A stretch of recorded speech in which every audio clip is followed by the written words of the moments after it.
자, 오늘 우리에게 주시는 하나님의 말씀은 요한복음 8장 12절 말씀입니다. 요한복음 8장 12절 한 절 말씀 우리 같이 읽겠습니다. 시작. 예수께서 또 일러 가라사대 나는 세상의 빛이니 나를 따르는 자는 어두움에 다니지 아니하고 생명의 빛을 얻으리라. 아멘. 자, 우리가 지난주에는 가늠하다 붙잡혀온 여인을 예수님께서 그 영혼을 만나주시고 용서해주신 이야기를 살펴봤었습니다. 우리는 거기서 인간이 얼마나 악하고 또 어둡고 잔인한 것들이 있는지를, 우리 인간 안에 그러한 것들이 얼마나 깊숙이 있는지를 살펴보았었습니다. 유대 종교 지도자들은 겉으로는 의를 추구한다는 명분을 들어서 율법을 근거로 그 간음한 여인을 고발했습니다. 하지만 그들의 깊은 동기는 사실 무엇이었습니까? 사실은 간음한 여인이 아니라 예수님을 고발하기 위한 것이었습니다.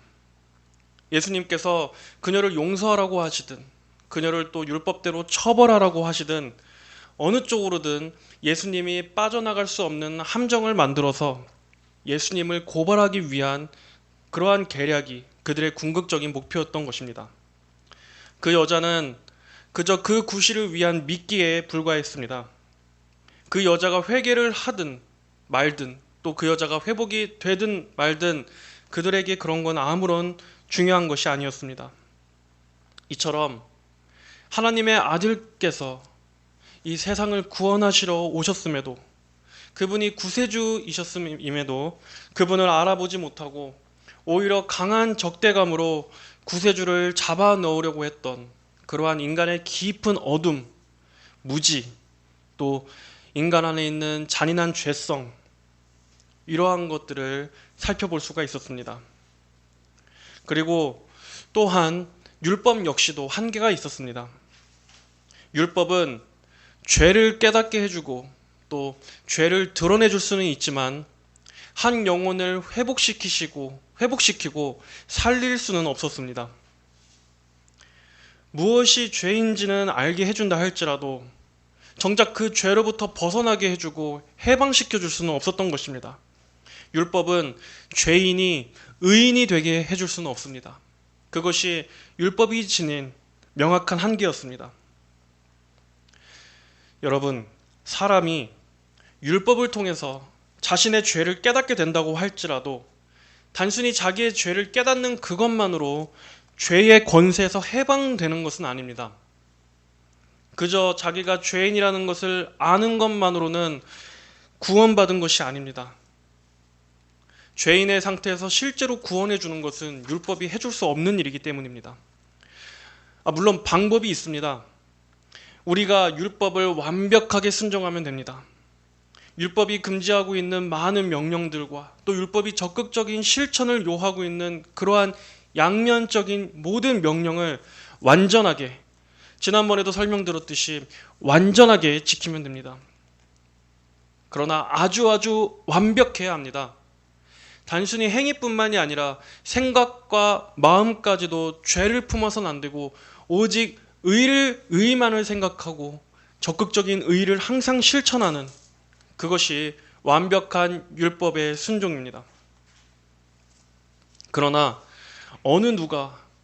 과연 어느 누가 그것을 다 지킬 수 있겠습니까? 아무도 율법을 완벽히 순종할 수 있는 사람은 이 지구상에 아담의 모든 후손 이래로 단 한 명도 없는 것입니다. 그렇다면 애초에 율법으로 구원받을 수 있는 사람은 아무도 없는 것입니다. 자, 그럼 하나님께서 그저 정죄만을 위해서 율법을 주신 것입니까?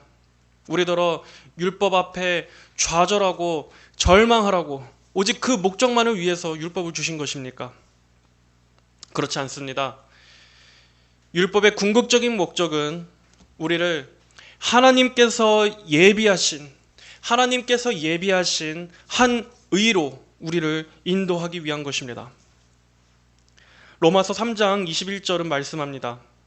이제는 율법 외에 하나님의 한 의가 나타났으니, 율법 외에 하나님의 한 의가 나타났다.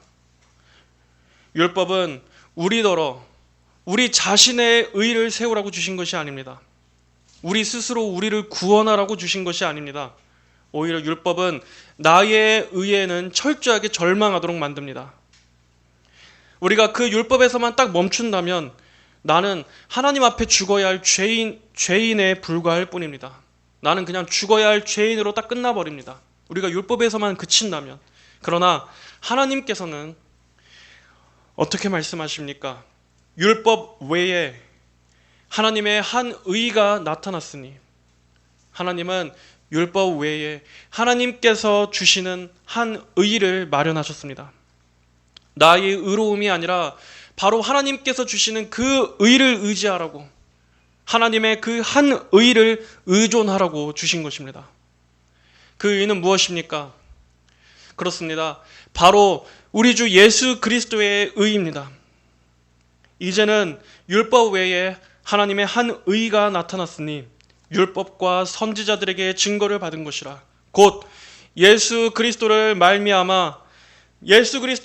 믿음으로 말미암아 모든 믿는 자에게 미치는 하나님의 의인이 차별이 없느니라. 곧 예수 그리스도를 믿음으로 말미암아 모든 믿는 자에게 미치는 하나님의 의인이 차별이 없느니라. 우리는 우리 자신의 의로는 하나님 앞에 결코 절대로 설 수 없는 존재입니다. 우리에게는 죄밖에 없습니다. 우리 안에는 의라는 것이 정말 눈꼽만치도 없습니다. 그러나 하나님께서는 이렇게 의라고 하는 것이 전혀 없는 우리에게 바로 예수 그리스도의 완전하신 그 의를 우리에게 덧입혀 주셨습니다. 그래서 우리가 나의 의로서가 아니라 예수님의 의를 의지해서 우리가 하나님 앞에 설 수 있도록 그러한 은혜를 베풀어 주신 것입니다. 우리가 하나님께 반역하던 죄인에서 이제는 하나님의 사랑을 받는 하나님의 자녀로 설 수 있게 된 것도, 또 우리가 죽어야 할 악인에서 용서받은 의인으로 받아져서 하나님 안에 있는 영생을 누리게 될 수 있는 것도 바로 하나님께서 우리 자신으로서가 아니라 우리에게 덧입혀져 있는 이 예수님의 의의 옷을 보아주셨기 때문입니다. 예수님의 의로 우리의 죄를 덮어주시고 가려주셨기 때문에 우리는 우리에게 덧입혀진 이 예수님의 의로서 하나님 앞에 나아갈 수 있는 것입니다. 그렇기 때문에 용서받은 죄인인 우리 성도들은 구원받은 이유라 할지라도 나의 의를 조금도 생각해서는 안 됩니다. 아예 나의 의 따위는 아예 조금도 생각조차 해서는 안 됩니다. 애초에 우리 안에는 의라는 것이 없습니다. 사람 안에는 구원받은 이후라 할지라도 우리 안에는 의라는 것이 아예 없다니까요. 오직 하나님께서 입혀주신 이 한 의, 예수 그리스도의 의뿐입니다. 하나님의 전적인 은혜 덕분입니다. 내가 받아들여질 수 있는 그 모든 것, 내가 하나님 앞에 용납되어지게 하는 그 모든 것은 바로 예수님께서 십자가에서 완전히 이루신, 다 이루었다고 말씀하신 그 대속의 은혜에 있는 것이지, 우리 안에는 아주 작은 티끌이라 할지라도 구원에 기여한 것이 전혀 없다라는 것, 그것을 항상 늘 기억해야 하는 것입니다. 자, 예수님께서는 가늠한 여인을 대신해서 그분께서 대신 정죄를 받으실 것입니다. 그리고 그것만이 그 여인이 정죄받지 않을 수 있었던 오직 유일한 이유였습니다. 자, 여기까지가 지난 본문의 내용이었습니다. 그리고 이제 오늘 이어서 12절에서는 말씀합니다. 다시 한번 우리 본문을 읽겠습니다. 예수께서 또 일러 가라사대 나는 세상의 빛이니 나를 따르는 자는 어두움에 다니지 않고 생명의 빛을 얻으리라. 자, 여러분, 우리가 지난번에 7장을 다룰 때 초반에 설명했었던 것을 기억하십니까? 7장에서 지금 이때의 주 배경이 초막절 기간이었다는 것을 말씀드렸습니다. 그리고 그때 예수님께서는 항상 초막절 때마다 행했던 그 물의식에 빗대서 예수님 자신이 그 초막절의 물의식이 상징하는 그 실체이신 바로 그 물이라고, 그 생명수라고 하는 것을 우리가 살펴봤습니다. 누구든지 목마른 자는 내게로 나아오라. 나를 믿는 자는 그 배에서 생수의 강이 흘러나오리라. 예수님께서는 선언하셨습니다. 예수님께서는 이스라엘 조상들이 광야에서 마셨었던 바로 그 반석 위에서 뿜어져 나온 그 물의 성취이신 분입니다. 뿐만 아니라 예수님은 오늘날 모든 시대의 모든 부류의 사람들에게 그들의 갈급한 영혼의 목마름을 해갈시켜줄 진정한 영혼의 참 생명수가 되어주시는 분입니다. 그렇게 예수님께서는 그 초막절의 행사를 통해서 목마른 영혼들이 예수님께 나아오도록, 그래서 죄로 목마르고 인생의 무거운 죄짐으로 고통받고 목마른 영혼들이 예수님께 나아와서 그 달콤한 생수를 마시도록 초청하시는 전도의 기회로 삼으셨습니다. 자, 마찬가지로 오늘 예수님의 이 말씀도 초막절과 관련이 있습니다. 자, 지난번에 초막절에 대해 설명하면서 그때 제가 물의식과 함께 또 초막절에는 한 가지 행사인 빛의식이 더 있다고 말씀드렸습니다. 자, 빛의식. 빛의식은 초막절 기간 동안에 이 성전에 있는 모든 촛대의 불을 밝혀두는 것을 말합니다. 성전 안에는 많은 촛대 기둥들이 세워져 있었는데 초막절 기간 동안에는 이 밤이 되면 성전 안에 있는 모든 촛대의 불을 밝혀서 온 성전을 다 환하게 비추었었습니다. 자, 여기에는 어떤 의미가 담겨 있을까요? 그것은 먼저 그들의 조상들이 광야 애굽에서 종되었던 때 그들을 그 애굽의 어둠에서 이끌어내신 하나님의 구원을 찬송하는 의미가 있었습니다. 애굽에 종살이하던 그 어둠에서 그들에게 자유라는, 해방이라는 그 빛으로 인도해 주신 하나님의 구원에 대한 감사와 찬송이 그 빛 의식 안에 있었습니다. 또 두 번째로 광야에서 그들을 인도해 주신 그 하나님의 인도하심에 대한 감사도 있었습니다. 하나님께서는 이스라엘 백성들을 낮에는 구름 기둥으로, 밤에는 불 기둥으로 그들을 감싸 주셔서 그들의 앞길을 인도해 주시고, 또 캄캄한 밤에는 그들을 이 광야의 추운 아주 그 찬 밤으로부터 그들을 따뜻하게 보호해 주셨습니다. 밤의 추위로부터 지켜주시고 또 낮에 그들을 광야의 길에서 인도해 주신 그 하나님, 그들은 그 하나님을 기억하며 찬양했을 것입니다. 불 가운데 임재해 주셨던 바로 그 하나님, 그들을 전적으로 지켜주시고 그들을 둘러싸 보호해 주셨던 바로 그 하나님, 초막절 기간에 이들은 그 캄캄한 어둠 속에 환하게 밝혀진 그 성전 안의 불빛을 바라보면서 그러한 하나님께 대한 찬송과 감사를 되새겼을 것입니다. 그리고 또 세상을 창조하셨을 때 빛이 있으라 말씀하시고 어둠을 밝히셨던 그 하나님께서 그 이스라엘에게 항상 보호자가 되시고 왕이 되시며 앞으로도 그들을 항상 이끌어 주시기를 바라는 그러한 기도하는 마음으로 그들은 그 밤을 보냈을 것입니다. 바로 그 지난번 때와 마찬가지로 예수님께서는 오늘 여기서도 바로 그 성전의 빛을 연상시키시며 말씀하고 계신 것입니다. 나는 세상의 빛이니 나를 따르는 자는 어두움에 다니지 아니하고 생명의 빛을 얻으리라. 자, 나는 세상의 빛이니, 나는 세상의 빛이니, 이렇게 예수님께서 나는 무엇이니 또 나는 무엇이다 이렇게 말씀하실 때는 특별히 예수님께서 자신이 하나님이신 것을 나타내는, 증언하는 아주 특별한 표현입니다. 예를 들어 여러분 이런 식의 예수님의 표현을 잘 아시지 않습니까?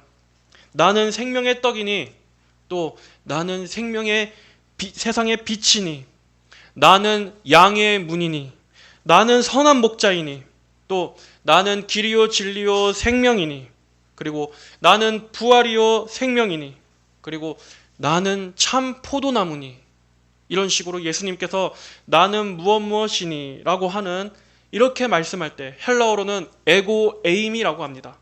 이렇게 예수님께서 자신에 대해서 말씀하실 때 우리는 그때마다 지금 이 말씀은 예수님께서 자신이 지금 하나님으로서 신성을 선언하고 계시는 거구나 하고 읽어야 합니다.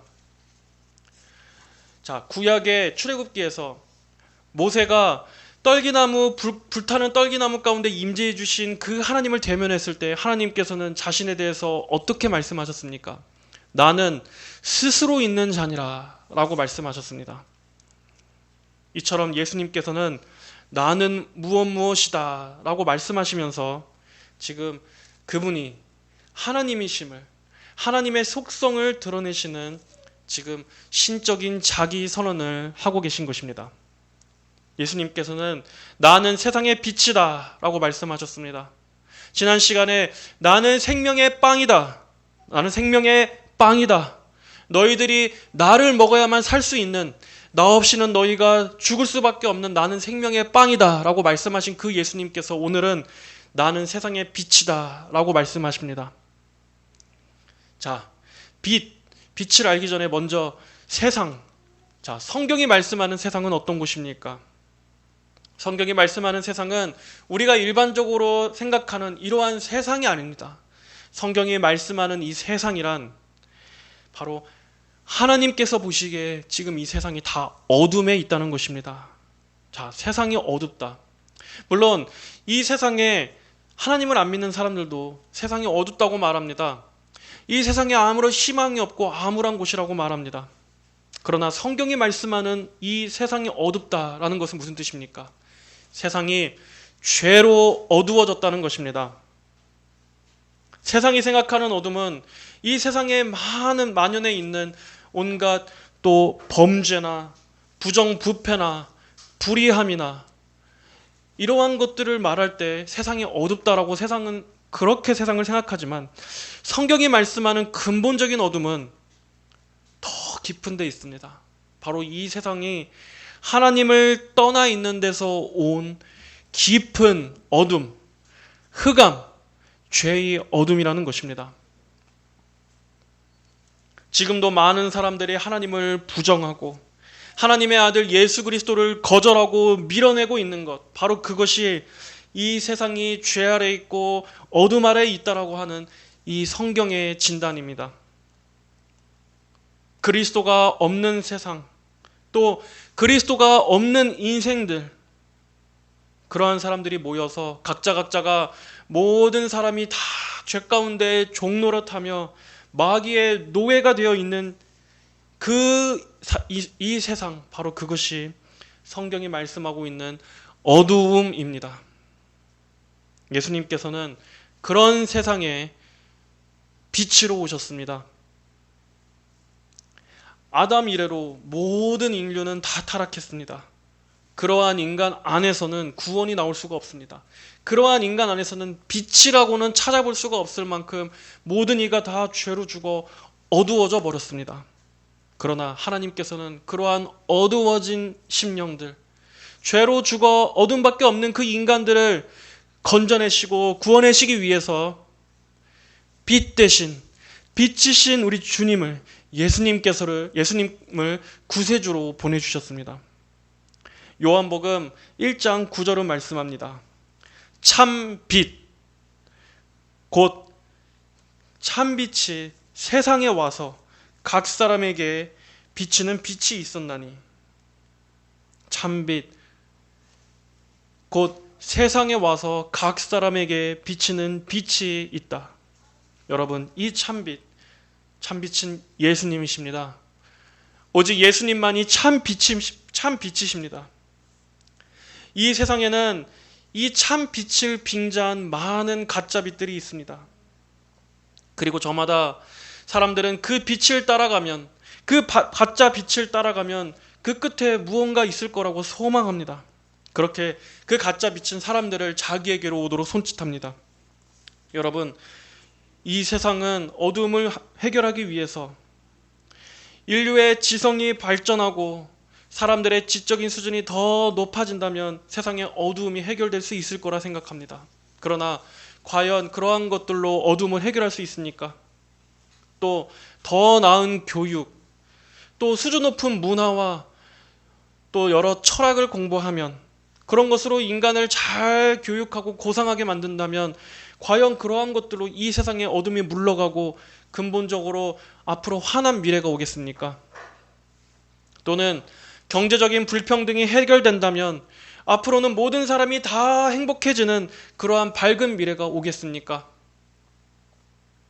사람들은 법이 바뀌고 정치가 바뀌고 사회 제도가 바뀐다면 앞으로 이 세상은 점점 더 좋아질 거라고, 더 희망차고 밝은 미래가 올 거라고 소망하고 있습니다. 그렇게 여전히 사람들은 위로부터가 아니라 이 땅에서 난 인간 안에서 나오는 그러한 가짜 빛으로 유토피아가 올 것이라고 믿고 있습니다. 인류의 역사는 늘 그래왔습니다. 하지만 아무리 그런다 할지라도 가장 심각한 문제, 바로 가장 심각한 인류의 문제이자 나 자신에게 닥친 가장 큰 위험인 이 죄의 문제, 이 내 속에 있는 죄의 문제는 해결할 수가 없는 것입니다. 죄의 문제는 결코 그러한 것으로는 절대 해결되지 않습니다. 사람이 하나님을 떠나 있는 죄인이고 또 그 죄로 인해서 영원히 멸망할 수밖에 없는, 그래서 인간이 지옥으로 갈 수밖에 없는 이 문제는 이 세상 모든 것을 다 뜯어고친다고 할지라도 사람 안의 부패한 본성은 절대로 해결될 수가 없는 것입니다. 오직 하나님의 아들께서 오셔서 죽으셔야만 하는 그 십자가의 대속을 의지하는 것 외에는 인간을 그 근본적인 죄와 사망의 문제에서 건져낼 수 있는 것이 아무것도 없다는 말입니다. 그리고 그 구세주의 피를 의지하지 않는 한 그 누구도 지옥의 불구덩이에 떨어지는 영원한 형벌을 피할 길이 없습니다. 바로 이것이 그 어떠한 문제보다도 가장 중요하고 가장 시급한 문제입니다. 여러분, 이 세상이 어떻게 좋아질 수 있습니까? 이 세상이 근본적으로 좋아지는 방향으로 나아가기 위해선 어떻게 해야 합니까? 그것은 진정으로 예수님을 믿는 참되게 거듭난 신자들이 많아지면 세상은 좋아지게 될 것입니다. 진정으로 죄를 회개하고 예수님을 진정으로 구주로 영접한 거룩한 성도들이 많아지면 그러한 예수님을 믿는 참 성도가 정치인이 되고 교육자가 되고 법조인이 되고 또 그러한 예술가들이, 그러한 사람들이 더 많아진다면 세상은 저절로 좋아지게 될 것입니다. 하지만 그런 일이 오겠습니까? 빛을 미워하고 어둠을 사랑하는 게 인간의 본성입니다.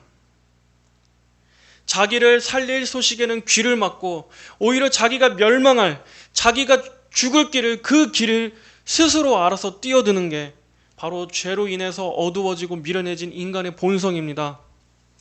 하나님을 떠나서 스스로 마귀를 쫓아가고 천국에 대해서 귀를 막고 지옥으로 뛰쳐드는 것이, 달려가는 것이 바로 인간의 본성입니다. 갈수록 세상이 더욱더 반기독교적이 되어가고 하나님에 대해서도 교회에 대해서도 점점 더 극도로 혐오하는 시대가 되어가고 있습니다.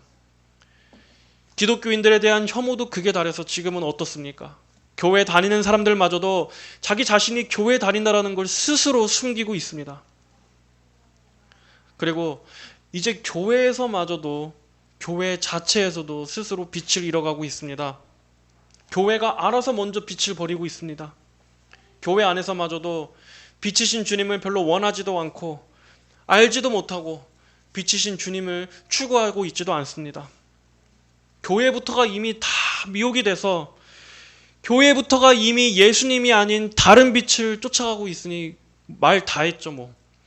교회에서마저도 이미 빛이신 주님을 멀리하고 있기 때문에 교회를 안 다니는 사람들마저도, 안 믿는 사람들조차도 이제는 교회에 아무 기대가 없습니다.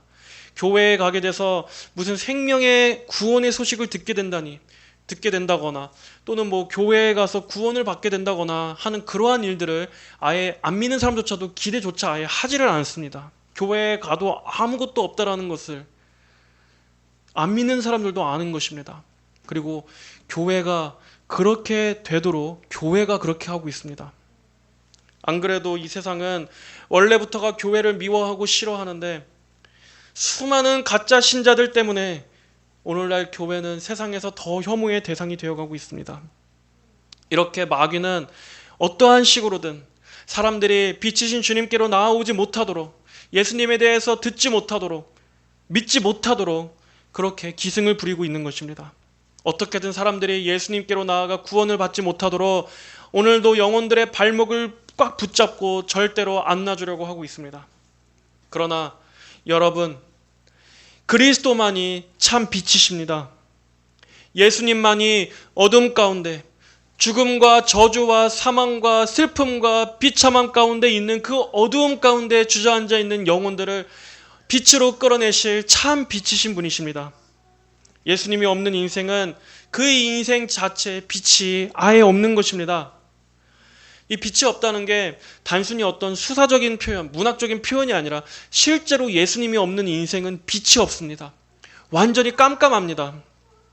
하나님이 없고 그리스도와 아무런 관계가 없는 인생은, 지금 그 인생은 실제로 온통 어둠에 있다는 것을 분명히 알아야 합니다.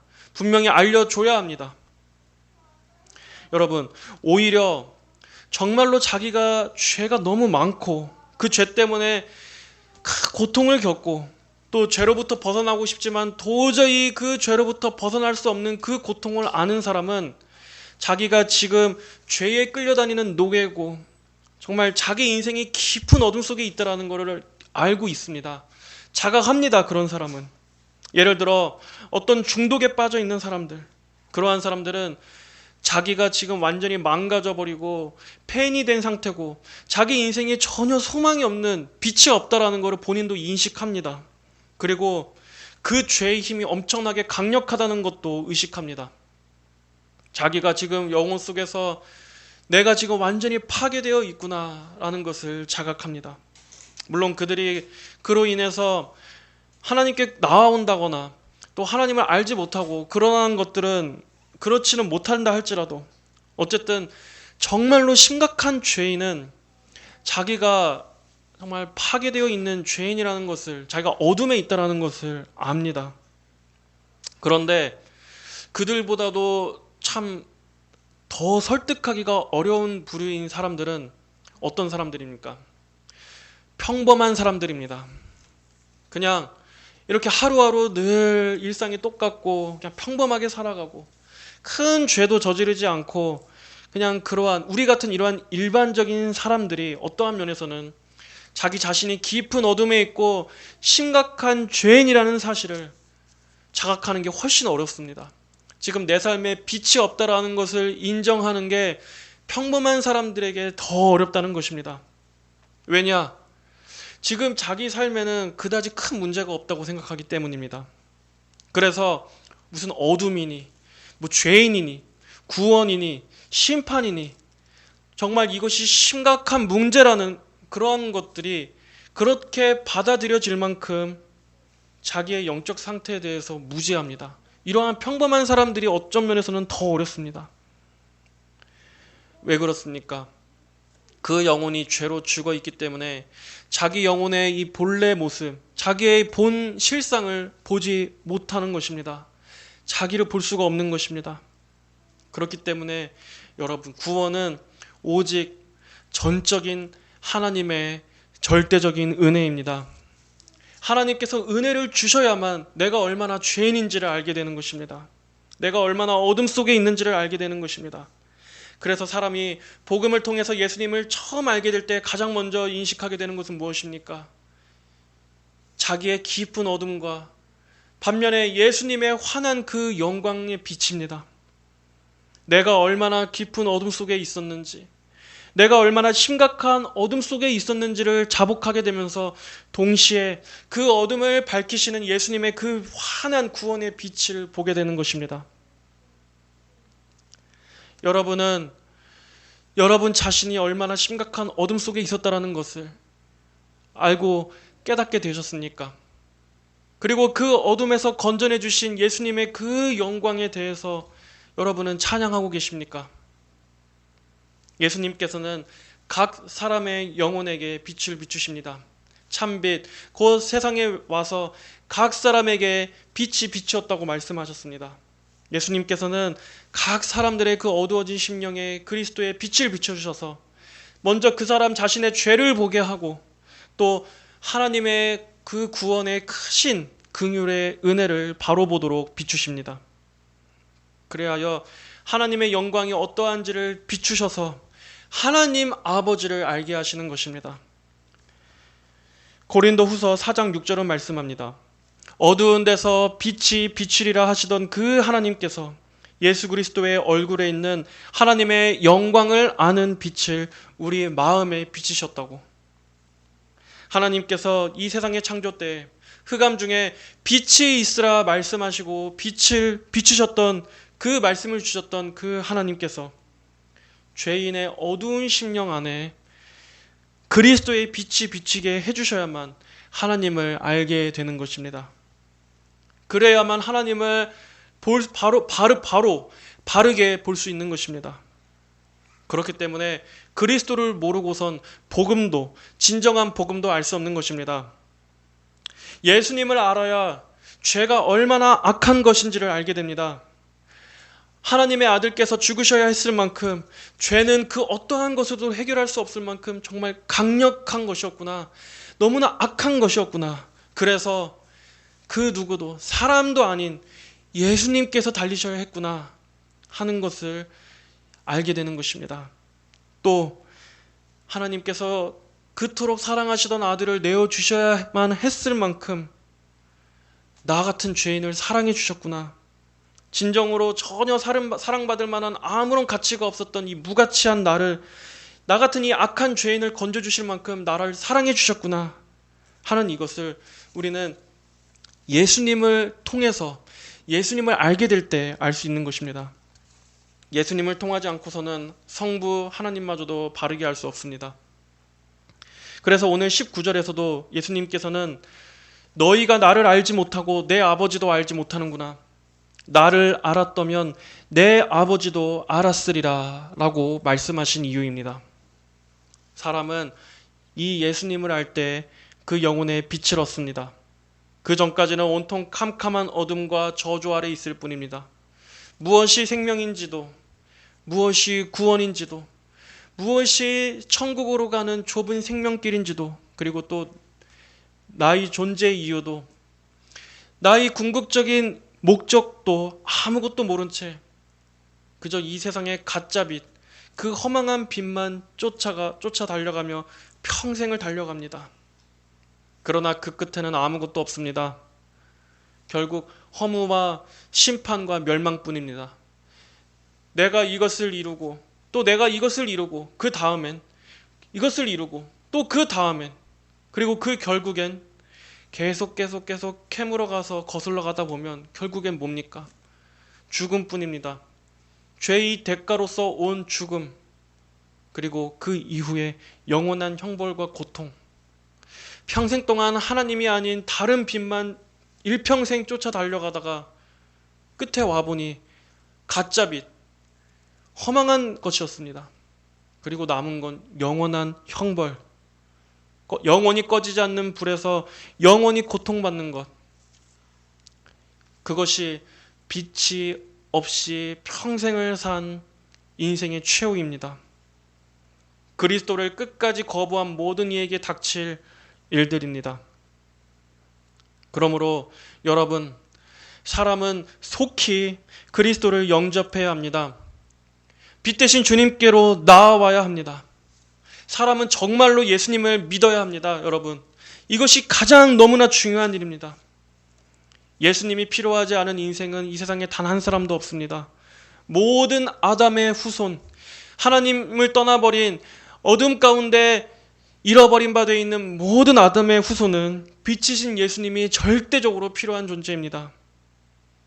평생을 어둠 속에서 불행하게 산 사람이라 할지라도 그가 예수님께로 나아와서 예수님을 영접한다면 그 사람은 이제 환한 빛을 맞이하게 되는 것입니다.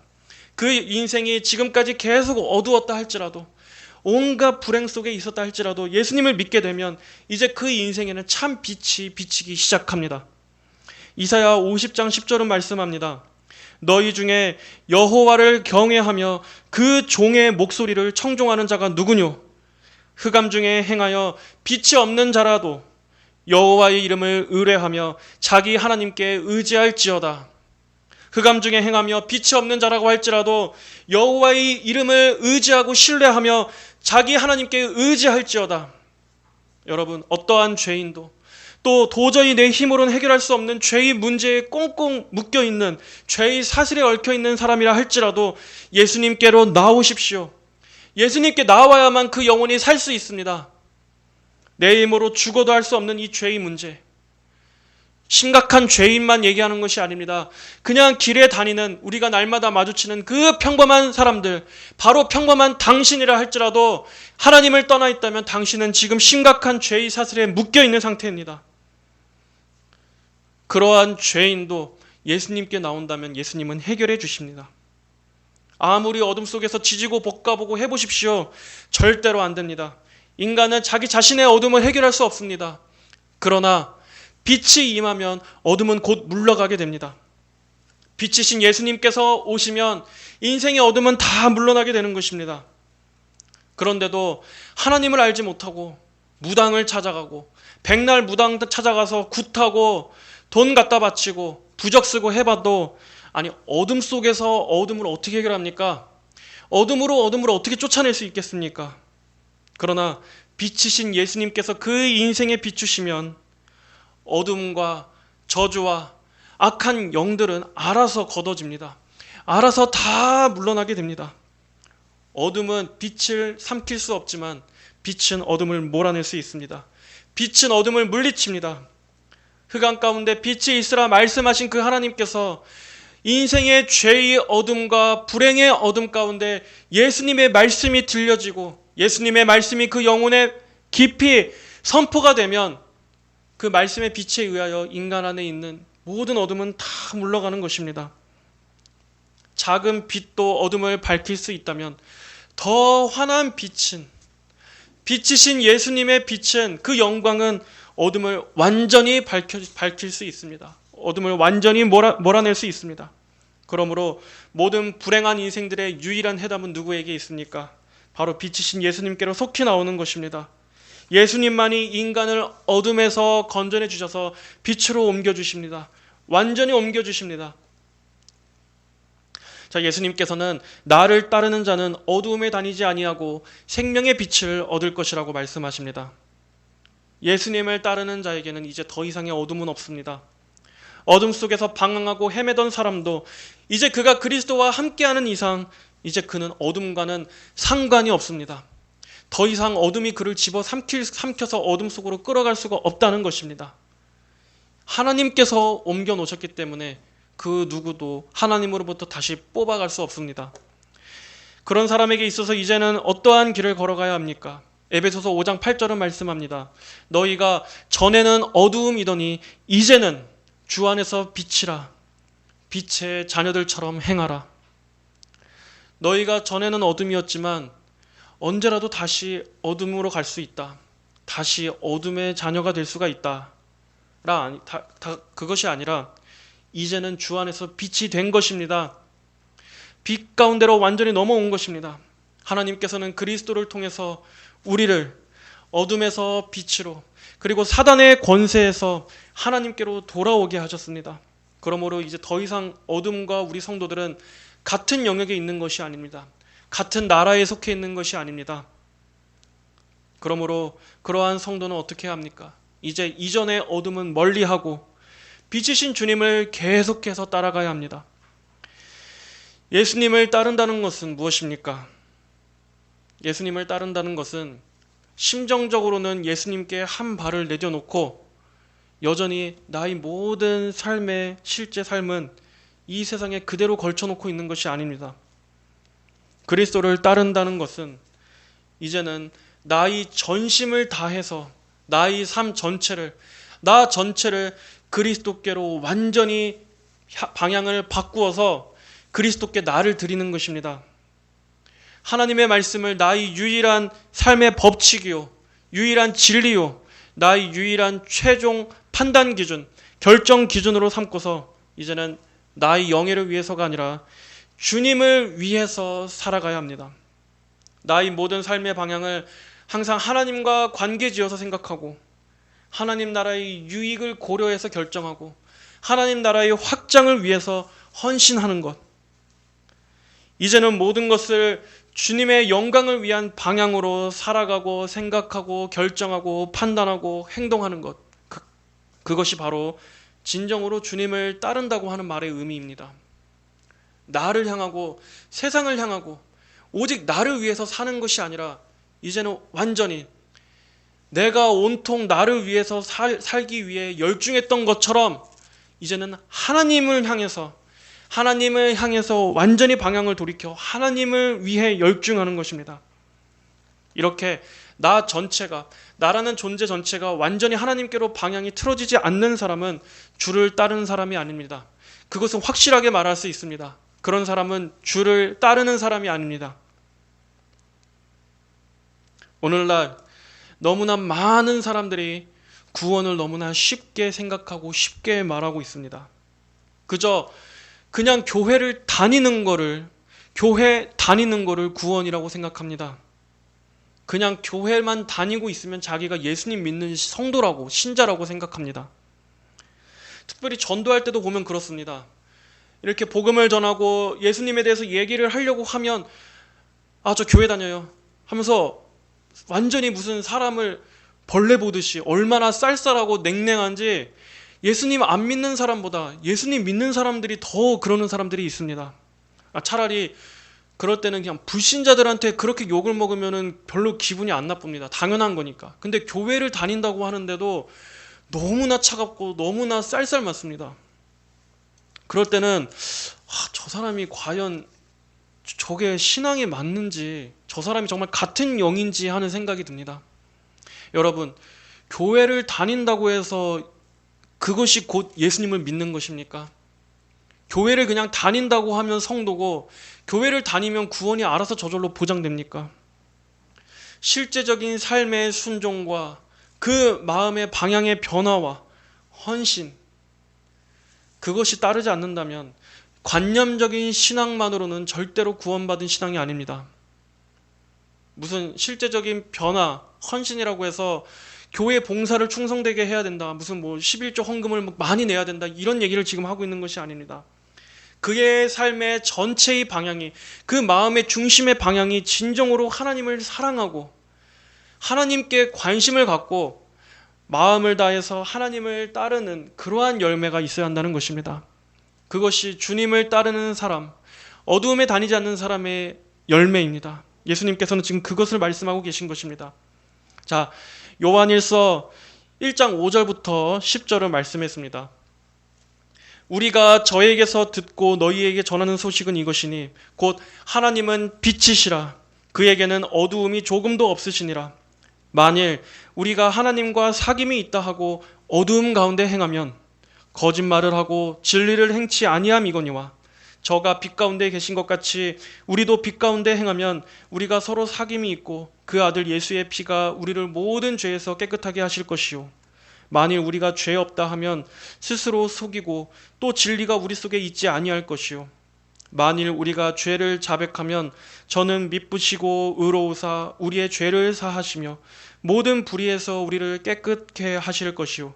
만일 우리가 범죄하지 아니하였다면 하나님을 거짓말하는 자로 만드는 것이니 또한 그의 말씀이 우리 속에 있지 아니하리라. 그러므로 우리 성도들은 늘 빛 가운데 거하며 우리가 설령 죄를 지었을 때조차라 할지라도 하나님께 나아가 용서를 구하고 그분의 피로 깨끗하게 씻어주시기를 계속 구하면서 그렇게 계속해서 빛을 향해서 빛 가운데 거하는 그러한 성화의 삶을 살아가야 되는 것입니다. 빛을 따르는 사람은 죄가 하나도 없는 사람이 아닙니다. 빛을 따르는 사람은 비록 내게는 빛이 없지만 나는 비록 죄로 인해서 너무나 자주 넘어지고 실족하고 더러워질 수밖에 없는 존재지만 그럼에도 빛이신 예수님을 계속 따라가는 사람입니다. 나는 빛이 없지만 그 빛 가운데 거하면 우리는 그분으로 인해서 빛의 자녀가 되는 것입니다. 예수님께서는 그러한 자는 생명의 빛을 얻으리라 말씀하십니다. 예수님을 믿고 따르는 사람에게는 지금 이 생에서도 이미 생명의 빛을 얻었을 뿐만 아니라 결국 그는 장차 내세에서도 그 천국의 환한 빛, 천국의 생명, 그 영생, 빛이신 주님과 함께 천국 백성들과 함께 영원한 복락을 누리는 그 빛나는 영생을 얻게 될 것입니다. 예수님을 믿는 성도의 삶이 이 세상의 눈으로 볼 때는 무슨 큰 영광도 없는 것 같고 특별한 복도 없는 것 같고 이 세상의 눈으로 볼 때는 그다지 환한 빛도 없는 것 같이 보입니다. 그러나 그럴지 몰라도 성도는 하나님께서 보시기에 영적으로 가장 빛나는 존재입니다. 하나님께서 보시기에 그리스도를 따르는 삶이란, 우리 성도들의 삶이란 가장 영광스럽고 빛나는 존귀한 삶입니다. 이 세상의 연예인들이 아무리 이 환한 빛 가운데 스포트라이트를 받는다 할지라도 하나님께서 보시기에 그것은 아무 빛이 아닙니다. 오히려 어둠입니다. 그러나 우리 성도들은 이 세상이 우리에게 환한 빛은 주지 않는다 할지라도 하나님께서 보시기에 빛 대신 주님이 우리 안에 계시는 이러한 성도들에는 다 빛의 자녀들이요 빛나는 하나님의 영광을 반사하는 아주 존귀한 존재인 것입니다. 성도 여러분, 그러므로 이 세상의 모든 이들이 다 어둠을 사랑하고 가짜 빛을 쫓아간다 할지라도 여러분들은 항상 빛 가운데 거하시기를 바랍니다. 빛이신 주님 안에 있는 삶이 우리 성도에게는 가장 큰 기쁨이요, 가장 큰 소망이요, 가장 큰 복이요, 은혜요, 우리의 가장 영광스러운 찬송의 주제인 것입니다. 이것이 얼마나 큰 복이고 가장 큰 영광이라는 것을 우리는 정말 절감해야 합니다. 부디 예수님만이 참 빛이심을, 그분만이 우리의 유일한 참 빛이심을 굳게 믿으시고 그분을 쫓아서 끝까지 이 한 길만을 굳게 나아가시기를 바랍니다. 한 주간도 빛이신 주님을 늘 가까이 하시고 항상 그분 안에 거하시고 빛이신 주님을 따르시면서 결국 그 천국의 환한 빛 가운데 거하게 되는 그날까지 승리하시는 성도 여러분들이 되시기를 주님의 이름으로 축복합니다. 다 함께 기도하시겠습니다. 하나님 아버지 감사합니다. 오늘은 세상의 빛이신 주님께서 나를 따르는 자에게는 결코 어두움에 다니지 아니하고 생명의 빛을 얻을 것이라 말씀하신 이 은혜로운 초청의 말씀을 살펴보았습니다. 아버지 그렇습니다. 예수님이 없는 곳에는 이 세상 어디에도 빛이 없고 또 우리 안에도 빛이 없습니다. 이 세상 안에는 소망이 없고 빛이 없습니다. 오직 유일한 참 빛은 예수님께만 있사오니 저희 모든 성도들이 다 이 빛 대신 주님만을 따라 오직 이 하나의 빛만을 쫓아 살게 하여 주시옵소서. 날마다 주님을 사랑하고 주님을 가까이하고 빛 가운데 거하여 어둠을 멀리하고 우리의 삶 가운데 빛 대신 주님과 함께 거함으로 말미암아 어둠이 조금 더 우리에게 가까이 오지 못하는 그러한 삶을 살아갈 수 있도록 은혜를 주시옵소서. 그리고 오늘날 이 세상에도 여전히 너무나 많이 있는 어둠 가운데 있는 많은 영혼들을 속히 우리 세상의 빛 대신 주님께로 이끌어 주셔서 많은 이들이 주님으로 말미암아 그 영혼의 눈을 뜨게 하여 주시고 하나님의 영광을 보게 하여 주시고 장차 그 천국의 영생으로 가게 되는 놀라운 구원의 복이 넘치도록 또 일어날 수 있기를 주여 역사하여 주시옵소서. 감사드리며 예수님의 이름으로 기도하였습니다. 아멘.